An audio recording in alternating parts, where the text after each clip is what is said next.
Hi hello ಎಲ್ಲರಿಗೂ ನಮಸ್ಕಾರ. Welcome to Bhavya's food craft. ಏನು ರೆಸಿಪಿ 2 ಥರ ಎಗ್ ಬುರ್ಜಿ ಸಿಂಪಲ್ಲಾಗಿ ಮಾಡ್ಕೊಳೋ ವಿಧಾನ ತೋರಿಸ್ತಾ ಇದ್ದೀನಿ. ಮೊದಲಿಗೆ ಪೆಪ್ಪರ್ ಎಗ್ ಬುರ್ಜಿ. ಇದು ಚಪಾತಿಗೆ, ಪೂರಿಗೆ, ರೈಸ್, ರಸಮ್ ಜೊತೆ ಸೈಡ್ ಡಿಶ್ ಆಗಿ ತುಂಬ ಚೆನ್ನಾಗಿರುತ್ತೆ. ಬನ್ನಿ ಫಸ್ಟ್ಗೆ ಪೆಪ್ಪರ್ ಎಗ್ ಬುರ್ಜಿ ಮಾಡುವ ವಿಧಾನ ನೋಡೋಣ. ಸ್ಟವ್ ಹಚ್ಚಿ ಒಂದು ಬಾಣಲಿ ಇಟ್ಕೊಂಡಿದ್ದೀನಿ. ಬಾಣಲಿ ಬಿಸಿಯಾಗಿದೆ. ಒಂದು 7-8 ಸ್ಪೂನ್ ಎಣ್ಣೆ ಹಾಕ್ಕೊಂಡಿದ್ದೀನಿ. ಇಲ್ಲಿ ಒಂದು 6 ಹಸಿಮೆಣ್ಸಿನ್ಕಾಯಿ ಹಾಕ್ಕೊಂಡಿದ್ದೀನಿ. ಇಲ್ಲಿ ಖಾರಕ್ಕೆ ಹಸಿಮೆಣ್ಸಿನ್ಕಾಯಿ, ಪೆಪ್ಪರ್ ಅಷ್ಟೇ ಹಾಕ್ಕೊಳೋದು. ಕರಿಬೇವು, ಹಸಿಮೆಣ್ಸಿನ್ಕಾಯಿ ಹಸಿ ವಾಸನೆ ಹೋಗೋವರೆಗೂ ಅದನ್ನು ಫ್ರೈ ಮಾಡ್ಕೋಬೇಕು. ನೋಡಿ, ಇಲ್ಲಿ ಚಿಕ್ಕ 2 ಈರುಳ್ಳಿನ ಕಟ್ ಮಾಡಿ ಹಾಕ್ಕೊಳ್ತಾ ಇದ್ದೀನಿ. ಈರುಳ್ಳಿನೂ ಚೆನ್ನಾಗಿ ಫ್ರೈ ಮಾಡ್ಕೋಬೇಕು. ನೋಡಿ, ಇದಕ್ಕೆ ಉಪ್ಪು ಸ್ವಲ್ಪ ಹಾಕ್ಕೊತಾ ಇದ್ದೀನಿ. ಉಪ್ಪು ಹಾಕಿ ಚೆನ್ನಾಗಿ ಮಿಕ್ಸ್ ಮಾಡ್ಕೊಳ್ಳೋಣ. ಮಿಕ್ಸ್ ಮಾಡ್ಕೊಂಡು 1 ನಿಮಿಷದ ಕಾಲ ಅದನ್ನು ಚೆನ್ನಾಗಿ ಫ್ರೈ ಆಗಿದ್ದ ನಂತರ ಪೆಪ್ಪರ್ ಪೌಡ್ರು, ಕಾಳು ಮೆಣಸಿನ ಪುಡಿ 1 ಸ್ಪೂನ್, ಚಿಕ್ಕ ಸ್ಪೂನಲ್ಲಿ 1 ಸ್ಪೂನ್ ಹಾಕ್ಕೊಂಡಿದ್ದೀನಿ. ಹಾಕ್ಕೊಂಡು ಚೆನ್ನಾಗಿ ಫ್ರೈ ಮಾಡಿಕೊಂಡು ಇಲ್ಲಿ 4 ಮೊಟ್ಟೆ ಒಡೆದು ಹಾಕ್ಕೊಂಡಿದ್ದೀನಿ ನಾನು. ನೋಡಿ, 4 ಮೊಟ್ಟೆ. ಇದನ್ನು ಚೆನ್ನಾಗಿ ಮಿಕ್ಸ್ ಮಾಡ್ಕೋಬೇಕು. ಇದಕ್ಕೆ ಖಾರಕ್ಕೆ ಹಸಿಮೆಣ್ಸಿನ್ಕಾಯಿ, ಪೆಪ್ಪರ್ ಬಿಟ್ಟು ಇನ್ನೇನು ಹಾಕಲ್ಲ. ನೋಡಿ, ಎಲ್ಲ ಚೆನ್ನಾಗಿ ಮಿಕ್ಸ್ ಮಾಡ್ಕೋಬೇಕು. ಇದಕ್ಕೆ ಇವಾಗ ಒಂದು ಅರ್ಧ ಸ್ಪೂನ್ ಕಾಳು ಮೆಣಸಿನ ಪುಡಿ ಹಾಕ್ಕೋಬೇಕು. ನೋಡಿ, ಎಲ್ಲ ಚೆನ್ನಾಗಿ ಮಿಕ್ಸ್ ಮಾಡ್ಕೋಬೇಕು.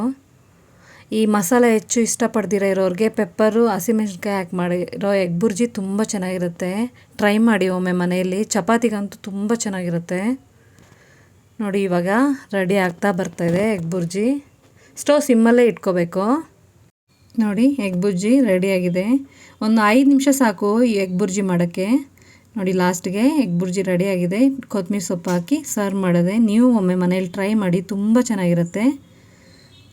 ಇವಾಗ ಮಸಾಲೆ ಎಗ್ ಬುರ್ಜಿ ಮಾಡುವ ವಿಧಾನ ನೋಡೋಣ. ಇದು ತುಂಬ ಚೆನ್ನಾಗಿರುತ್ತೆ. ಚಪಾತಿಗೆ ಹಾಗೇನೋ ಒಂದು ಬೌಲಲ್ಲಿ ಹಾಕ್ಕೊಂಡು ಹಂಗೆ ತಿಂದ್ಬಿಡ್ಬೋದು, ಅಷ್ಟು ಚೆನ್ನಾಗಿರುತ್ತೆ. ಬನ್ನಿ ಮಾಡುವ ವಿಧಾನ ನೋಡೋಣ. ಮೊದಲಿಗೆ ಸ್ಟವ್ ಹಚ್ಚಿ ಒಂದು ಬಾಣಲಿ ಇಟ್ಕೊಂಡಿದ್ದೀನಿ. ಬಾಣಲಿ ಬಿಸಿಯಾಗಿದ್ದೆ. ಒಂದು 6 ಸ್ಪೂನ್ ಎಣ್ಣೆ ಹಾಕ್ಕೊಂಡಿದ್ದೀನಿ. ಸ್ವಲ್ಪ ಸಾಸಿವೆ ಚೆನ್ನಾಗಿ ಸಿಡಿದ ನಂತರ ಇಲ್ಲೊಂದು 6 ಹಸಿಮೆಣ್ಸಿನ್ಕಾಯಿ ಹಾಕ್ಕೊತಾ ಇದ್ದೀನಿ.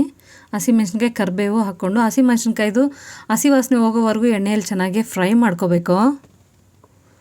ನೋಡಿ, ಚೆನ್ನಾಗಿ ಫ್ರೈ ಮಾಡಿಕೊಂಡು ಒಂದು ಸಣ್ಣವು 2 ಈರುಳ್ಳಿನ ಹಾಕ್ಕೊಂಡಿದ್ದೀನಿ. ಸಣ್ಣವು 2 ಈರುಳ್ಳಿ ಹಾಕ್ಕೊಂಡು ಚೆನ್ನಾಗಿ ಇದನ್ನು ಫ್ರೈ ಮಾಡ್ಕೋಬೇಕು. ಸ್ವಲ್ಪ ಉಪ್ಪು ಹಾಕ್ಕೊಂಡು ಚೆನ್ನಾಗಿ ಮಿಕ್ಸ್ ಮಾಡ್ಕೊಳ್ಳೋಣ. ಇಲ್ಲಿ ಒಂದು ಸಣ್ಣ 2 ಟೊಮೊಟೊ ಹಾಕ್ಕೊಂಡಿದ್ದೀನಿ. 2 ಟೊಮೊಟೊ ಆದರೆ ಸಾಕು. 2 ಈರುಳ್ಳಿ, 2 ಟೊಮೊಟೊ.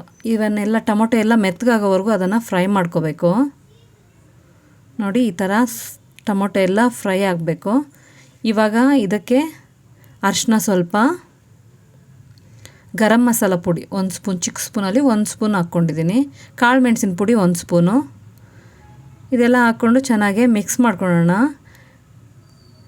ಆ ಒಗ್ಗರಣೆಯಲ್ಲಿ ನಾನು ಹಾಕಿರೋ ಪುಡಿಗಳೆಲ್ಲ ಒಂದಕ್ಕೊಂದು ಹೊಂದ್ಕೊಳ್ಳೋವರೆಗೂ ಅದನ್ನು ಮಿಕ್ಸ್ ಮಾಡ್ಕೋಬೇಕು.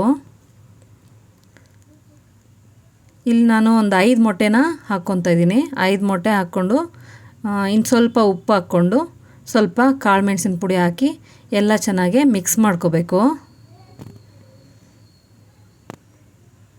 ನೋಡಿ, ಎಲ್ಲ ಚೆನ್ನಾಗಿ ಮಿಕ್ಸ್ ಮಾಡ್ಕೋಬೇಕು. ಸ್ಟವ್ ಸಿಮ್ಮಲ್ಲೇ ಇಟ್ಕೊಂಡು ಇದನ್ನು ಮಿಕ್ಸ್ ಮಾಡ್ಕೋಬೇಕು. ಹೈ ಫ್ಲೇಮ್ ಇಕ್ಕೋಬಾರ್ದು. ಚೆನ್ನಾಗಿರುತ್ತೆ. ಒಮ್ಮೆ ಮನೇಲಿ ಟ್ರೈ ಮಾಡಿ. ಮಸಾಲೆ egg bhurji, pepper egg bhurji ಎರಡೂ ಚೆನ್ನಾಗಿರುತ್ತೆ. ಚಪಾತಿಗಂತೂ ತುಂಬ ಚೆನ್ನಾಗಿರುತ್ತೆ. ನೋಡಿ, ಇವಾಗ ರೆಡಿ ಆಗ್ತಾ ಬರ್ತಾಯಿದೆ. ನೋಡಿ, ಈ ಥರ ಬಾಣಲಿಯೆಲ್ಲ ಬಿಟ್ಕೊಂಡ್ಮೇಲೆ ಅದು ರೆಡಿ ಆಗ್ತು ಅಂತ ಎಗ್ ಬುರ್ಜಿ.